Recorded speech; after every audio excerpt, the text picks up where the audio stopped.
일어나셔서 주님께서 주신 말씀 같이 교도하시겠습니다. 이스라엘의 왕 여호아스의 아들 요아스 제2년에 유다의 왕 요아스의 아들 아마샤가 왕이 되니 그가 왕이 된 때에 나이 25세라. 예루살렘에서 29년간 다스립니다. 그의 어머니 이름은 여호와다니요 예루살렘 사람이더라. 아마샤가 여호와 보시기에 정직히 행하였으나 그의 조상 다윗과는 같지 아니하였으며 그의 아버지 요아스가 행한 대로 다 행하였어도 오직 산당들을 제거하지 아니하였으므로 백성이 여전히 산당에서 제사를 드리며 분향하였더라. 나라가 그의 손에 굳게 서매 그의 부왕을 죽인 신복들을 죽였으나 왕을 죽인 자의 자녀들을 죽이지 아니하였으니 이는 모세의 율법책에 기록된 대로 아니라 곧 여호와께서 명령하여 이르시기를 자녀로 말미암아 아버지를 죽이지 말 것이요 아버지로 말미암아 자녀를 죽이지 말 것이라. 오직 사람마다 자기의 죄로 말미암아 죽을 것이니라 하셨더라. 아마샤가 소금 골짜기에서 에돔 사람 10,000명을 죽이고 또 전쟁을 하여 셀라를 취하고 이름을 욕되리라 하였더니 오늘까지 그러하니라. 아마샤가 에후의 손자 요아스의 아들 이스라엘의 왕 요아스에게 사자를 보내 이르되 보라 우리가 서로 대면하자 하니라. 이스라엘의 왕 요아스가 유다의 왕 아마샤에게 사람을 보내 이르되 레바논 가시나무가 레바논 백향목에게 전가를 보내어 이르기를 내 딸을 내 아들에게 주 아내로 삼게 하라 하였더니 레바논 들짐승이 지나가다가 그 가시나무를 밟았더라.느니라. 내가 에돔을 쳐서 화하였으므로 마음이 교만하였으니 스스로 영광을 삼아 왕궁에나 내 집으로 돌아가라. 어찌하여 화를 자취하여 너와 유다가 함께 망하더라 하느냐. 아마샤가 듣지 아니하므로 이스라엘의 왕 요아스가 올라와서 그와 유다의 왕 아마샤가 유다의 벳세메스에서 대면하였더니 유다가 이스라엘 앞에서 패하여 각기 장막으로 도망한지라. 이스라엘 왕 요아스가 벳세메스에서 아하시아의 손자 요아스의 아들 유다 왕 아마샤를 사로잡고 예루살렘에 이르러 예루살렘 성벽을 에브라임 문에서부터 성 모퉁이 문까지 400규빗을 헐고 또 여호와의 성전과 왕궁 구간에 있는 그 문과 모든 기명을 해치하고 또 사람을 규모로 잡고서 사마리아로 돌아갔더라. 요아스의 남은 사적과 그의 업적과 또 유다의 왕 아마샤와 싸운 일은 이스라엘 왕 역대 지략에 기록되지 아니하였느냐? 요아스가 그의 조상들과 함께 자매 이스라엘 왕과 사마리아에 함께 강타되고 그의 아들 여로보암이 대신하여 왕이 되니라. 이스라엘의 왕 여호아스의 아들 요아스가 죽은 후에도 유다의 왕 요아스의 아들 아마샤가 15년간을 생존하였더라. 아마샤의 남은 행적은 유다 왕 역대 지략에 기록되지 아니하였느냐. 예루살렘에서 무리가 그를 반역한 고로 그가 라기스로 도망하였더니 반역한 무리가 사람을 라기스로 따라보내 그를 거기서 죽이게 하고 그 시체를 말에 실어다가 예루살렘에서 그의 조상들과 함께 다윗성에 장사하니라. 아멘. 앉아주시겠습니다. 예, 어저께 엘리사가 죽었죠. 엘리사가 죽으면서 마지막으로 요아스 왕에게 화살을 갖다가 땅을 치라고 합니다. 3번을 치죠. 자기의 믿음 없음을 드러냈습니다. 하나님께서 분명히 은혜를 내려주시려고 했는데 요아스 왕의 믿음 없음으로 인해서 딱 3번만 치죠. 그래서 결국에 요아스 왕도 죽게 됩니다. 오늘 14장은요. 이스라엘의 왕 여호아스의 아들. 여호아스는 예후의 아들이죠. 그러니까 지금 요아스는 예후의 손자입니다. 예후에게 하나님께서 4대까지 왕을 주겠다라고 약속을 하셨어요. 그러니까 지금 1대, 2대, 3대까지 온 겁니다. 유다의 왕 요아스의 아들 아마샤가 왕이 되니 요아스를 기억하셔야 돼요. 요아스는 아달랴의 손자였죠. 아달랴가 다윗의 후손들을 다 죽일 때 1살도 채 안 된 요아스가 제사장에 의해서 성전에서 양육을 받습니다. 7살 될 때 왕이 되죠. 이 요아스의 아들입니다. 아마샤가 왕이 되니 그가 왕이 된 때 나이 25세라 예루살렘에서 29년간 다스리니라. 그의 어머니 이름은 여호와다니요 예루살렘 사람이더라. 아마샤가 여호와 보시기에 정직히 행하였으나, 자 여기서 여호와 보시기에 정직히 행하였다. 이 정직히 행하였다라는 뜻이 어떤 뜻일까요? 많이 성경에 계속 나오고 있어요. 왕들의 기록을 보면 여호와 보시기에 정직히 행하였다라고 얘기하는데, 정직히 행했다는 게 어떤 의미일까? 이 정직히라는 단어를 찾아보니까 하나님께서 주신 율법, 규례, 명령, 언약, 이것들을 말씀을 잘 지켰다라는 뜻이더라고요. 그러니까 아마샤가 여호와 보시기에 하나님의 말씀을 나름대로 열심히 지키려고 행하였으나라는 의미예요. 그래서 6절을 보세요. 신명기 24장 16절 말씀입니다. 아버지의 죄로 인해서 그 아들이 죄를 유전이 되지 않는다. 아들의 죄로 인해서 아버지가 죄값을 받는 게 아니다. 각 사람의 죄로 말미암아 심판을 받는 것이다. 라고 얘기를 하고 있어요. 그 말씀대로 지금 행합니다. 아마샤가. 그것이 6절의 말씀이에요. 아까 여호와 보시기에 정직히 행하였더라. 하나님의 말씀을 그대로 순종하려고 하는 모습이었어요. 그렇게 하나님의 말씀을 그대로 순종해서 행하려고 했더니 5절의 말씀처럼 나라가 그의 손에 굳게 서더라라는 거예요. 나라뿐만이 아닙니다, 여러분. 우리의 가정들, 나아가서 우리 자신도 하나님 안에 굳게 서기 위해서는 말씀에 순종해야 돼요. 하나님의 말씀이 선포됐을 때 말씀을 듣고 그 말씀이 나의 삶이 되어야 돼요. 그럴 때 나의 삶이 굳게 서는 거고요. 나의 가정이 굳게 서게 돼 있어요. 그렇다면 우리가 가끔 그러죠. 그렇다면 하나님의 말씀이 너무 많잖아요. 이 하나님의 말씀을 이걸 다 순종하라고요? 다 어떻게 해요? 임하는 것을. 그렇게 얘기할 수 있어요. 그러나 하나님의 말씀은요, 딱 집약돼요. 하나로. 마태복음 22장 말씀입니다. 대계명이죠. 하나님을 사랑하고 내 이웃을 사랑하라.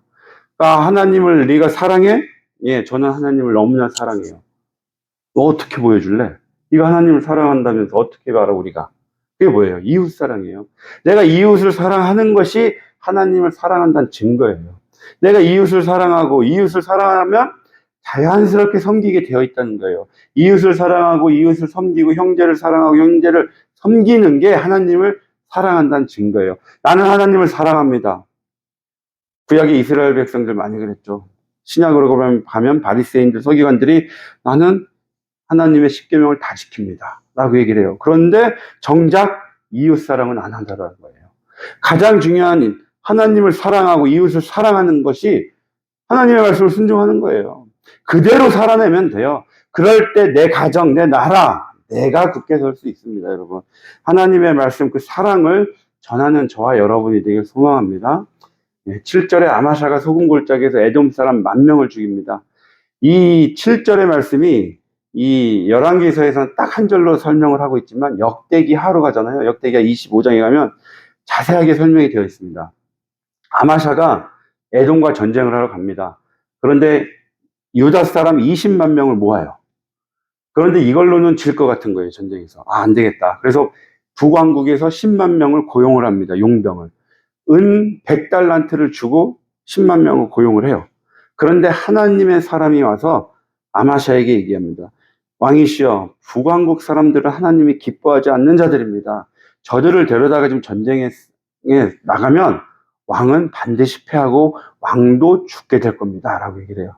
이 얘기를 듣고 아마샤가 하나님의 말씀에 그대로 순종합니다. 그래서 북왕국에서 온 10만 명을 그대로 돌려보내요. 나 필요 없다, 너희들. 난 하나님의 말씀 순종해서 싸우겠다. 라고 해서 전쟁을 치러요. 그리고 나서 이깁니다. 그래서 17절에 전쟁에서 이겨 셀라를 취하고, 그 셀라는 에돔의 수도예요. 그리고 그 에돔의 수도를 욕델이라 불렀습니다. 그리고 나서 8절에 보니까 아마샤가 예후의 손자 여호아스의 아들 이스라엘의 왕 요아스에게 사자를 보내 이르되 우리가 서로 대면하자. 그 얘기는 나랑 싸우자라는 거예요. 전쟁하자. 왜 그랬냐면 그 10만 명이 돌아가면서 자기가 돈을 은 100달란트를 이미 다 받았어요. 10만 명이.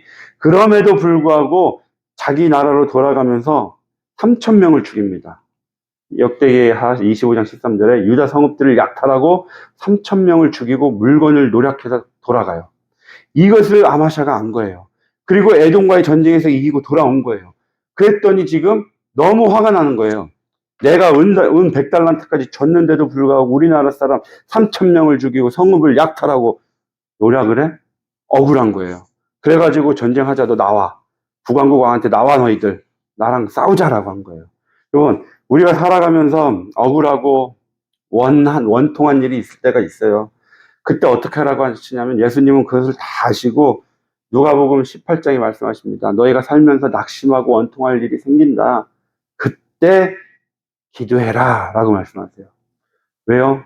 여러분 우리가 보세요. 베드로전서 2장 19절에 부당하게 고난을 받아도 하나님을 생각함으로 슬픔을 참으면 이는 아름다우나 우리가 억울한 일을 당했어요. 그런데 억울한 일을 당했을 때 우리는 당연히 저걸 가만두면 안 되지. 나도 이걸 갚아줘야지. 그러나 주님은 분명히 말씀하세요. 참아라. 참아라. 예수님도 참고 기도해. 왜요? 내가 억울한데 지금 아마샤 왕도 억울한 거예요. 자기는 이미 다 페이했어요. 100달란트. 그런데도 불구하고 우리 백성을 죽이고 노략질했어요. 억울하잖아요. 내가 이거 억울한 걸 어떻게 참아? 어떻게 참아? 가만 안 두지. 근데 하나님은 참아. 참아. 왜? 전쟁은 나에게 있는 거야. 내가 해. 왜요? 하나님은요, 우리의 악함을 아세요. 우리가 원통한 일이 있고 억울한 일이 있어요. 그것을 우리 그대로 행하잖아요. 이 세상에 살아남은 자 아무도 없습니다. 인간은 원래 악해요. 내가 원통해요. 이 악함이 바로 나옵니다. 쫓아가서 바로 보복을 해요. 그럼 다 죽어요. 서로 다 죽어요. 하나님은 그걸 아시는 거예요. 그래서 죄 짓지 않게 하시려고 우리를 사랑하시니까 우리가 죄를 짓지 말라고 참아라 그러시는 거예요. 내가 갚아줄게. 너 악한 존재인 거 내가 알아. 분명히 네가 나서면 너 죄를 짓게 돼. 하나님은 우리가 죄를 짓는 걸 원치 않으세요. 그래서 하나님께서 참으라고 하시는 거예요.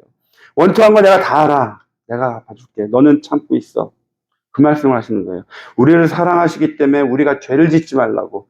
그 사랑으로 인해서 하나님께서 대신하시는 거예요, 여러분. 그래서 내가 살면서 억울한 일 많습니다. 왜 없어요?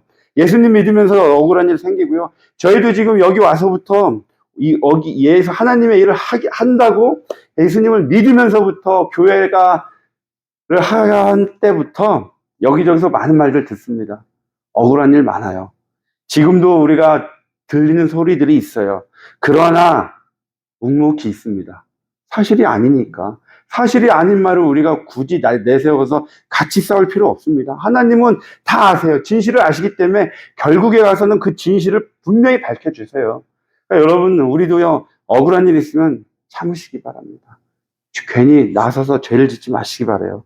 하나님이 보시기에 우리가 죄를 짓는 걸 원치 않으십니다. 그래서 전쟁을 하러 나갑니다. 그랬더니 이스라엘 왕이요, 너 가만히 있어.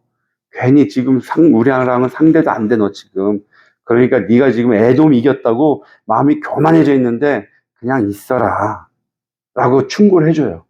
그런데도 불구하고 지금 아마샤가요, 아니야. 나 지금 이 억울한 거 못 참아. 전쟁을 합니다.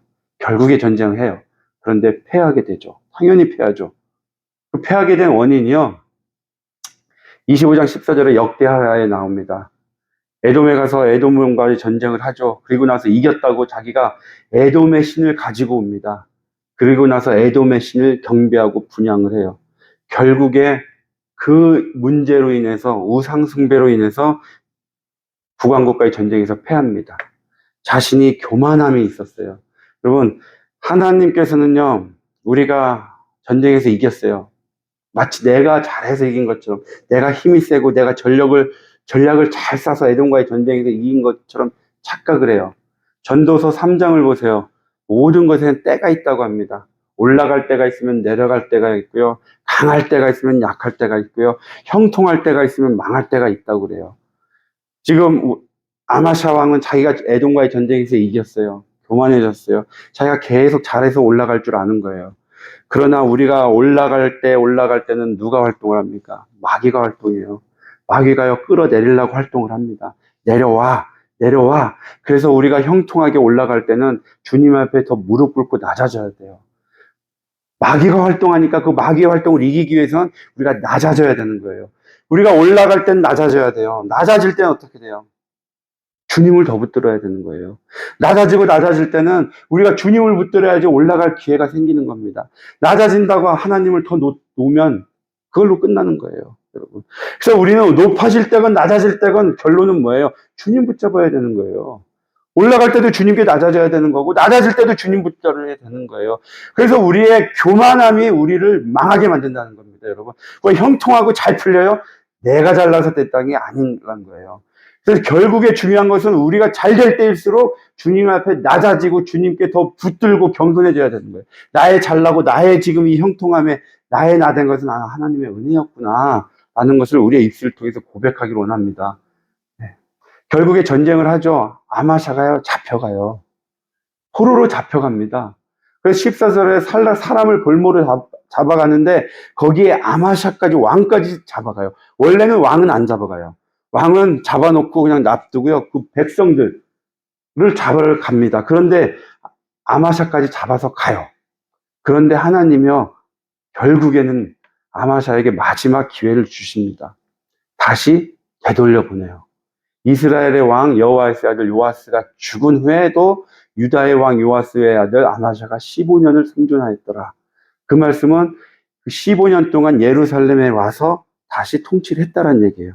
그 15년간 하나님께서 마지막 기회를 주신 거예요. 세상의 볼모로, 세상의 포로로 잡혀간 거예요. 자기의 교만으로 인해서요, 세상의 육신의 포로로 잡혀간 것뿐만 아니라 영적으로도 포로가 되었다는 얘기예요, 여러분. 내가 교만해지잖아요. 내가 나의 나된 것이 내가 잘났구나. 이러한 교만함이 들어오면 내 영은요, 세상의 포로로 잡혀가 있어요. 세상에 속해 있어요. 세상에 갇혀져 있어요. 그러한 존재로 살고 있었는데 하나님이 은혜를 내려주신 거예요. 마지막, 너 다시 와. 마지막 줄게 기회. 나에게 다시 돌아와라. 돌아와. 15년간의 기회를 주었어요. 그랬더니 아마샤는 여전히 하나님을 배반합니다. 은혜를 모르는 거예요. 결국에 반역한 물에 의해서 죽임을 당합니다. 이 아마샤의 아버지가 요아스라고 그랬죠. 요아스의 삶하고 똑같아요. 요아스가 그 여호야다 제사장이 죽기 전까지 날마다 번제를 드렸어요. 제사를 지냈어요. 그런데 그 제사장이 죽고 나서 유다 방백들의 말을 듣고 우상을 섬기게 됩니다. 아마샤가 똑같았어요. 에돔을 정복하고 나서 우상을 섬깁니다. 그리고 선지자를 통해서 보냈어요. 여호야다의 아들 스가랴를 보냈어요. 스가랴를 죽입니다. 지금 아마샤도 똑같아요. 하나님께서 선지자를 보내서 얘기를 하십니다. 나에게 다시 돌아와. 그런데 그 선지자의 말을 듣지 않아요. 그리고 요아스는 자기의 부하들의 반역함으로 죽어요. 결국에는 왕실의 묘소에도 못 들어갑니다. 근데 아마샤도 똑같이 그 자신의 부하들에게 반역을 당해서 죽어요. 결국에 하나님의 은혜를 모르고 죽었다라고 요아스를 평가를 하고 있어요. 근데 아마샤 역시 하나님의 은혜를 몰랐기 때문에 똑같은 죽음을 당해요. 여러분, 우리 자녀들은요, 부모의 뒷모습을 그대로 보고 따라갑니다. 아버지가 한 일을 똑같이 따라해요. 우리가 하는 일들 자녀들이 모르는 것 같죠? 다 알아요. 똑같이 행합니다. 결국에 자녀들의 죄악으로 가는 것은 내 탓이에요, 내 탓. 내가 잘못 살았고 내가 신앙생활을 잘못했기 때문에 우리 자녀들이 그 길로 가는 거예요. 내가 안 가르쳐줘도 우리 자녀들은 나의 뒷모습을 그대로 따라가게 되어 있어요. 우리의 영을 따라가게 되어 있다는 거예요, 여러분. 제가 올바르게 하나님을 믿고 살잖아요. 자녀들은 따라오게 되어 있어요. 결국에는 우리 부모가 그렇게 살았는데 그 모습이 있게 되더라는 거예요. 여러분, 하나님의 은혜를 아는 저와 여러분이 되길 소망합니다. 하나님의 은혜를 우리가 알잖아요. 우리의 삶이 하나님 보시기에 정직한 삶을 살게 되어 있어요. 우리가 정직한 삶을 살게 되면 우리 자녀들도 똑같이 따라오게 되더라는 거예요. 우리가 세상을 보지 말고요, 주님만 바라보고 주님께 정직한 자의 삶이 되시길 주님의 이름으로 축원드리겠습니다. 우리 기도드리시겠습니다. 하나님 아버지 감사합니다. 저희들 주님의 은혜를 깨닫는 자들 될 수 있도록 인도하여 주시옵소서. 주님께서 우리를 이 자리에 불러주셨습니다. 우리가 죽을 수밖에 없는 존재들이었습니다. 악한 존재들이었습니다. 그러나 예수 그리스도의 십자가의 보혈의 공로로 지금 이 자리에 있습니다. 주님 감사합니다. 저희의 입술을 통해서 주님을 찬양케 하여 주시옵소서. 우리의 입술을 통해서 오직 우리 안에 계신 예수 그리스도만 선포하는 자들이 될 수 있도록 축복하여 주시옵소서. 주님만 따라 나아가는 자들 될 수 있도록 주님 인도하여 주시길 저희들 간절히 소망합니다. 강권적으로 우리의 삶 속에 개입하여 주시고 오직 주님만 붙드는 자의 삶이 될 수 있도록 주님 우리 모두를 축복하여 주시옵소서. 감사드리며 예수님의 이름으로 기도드렸습니다.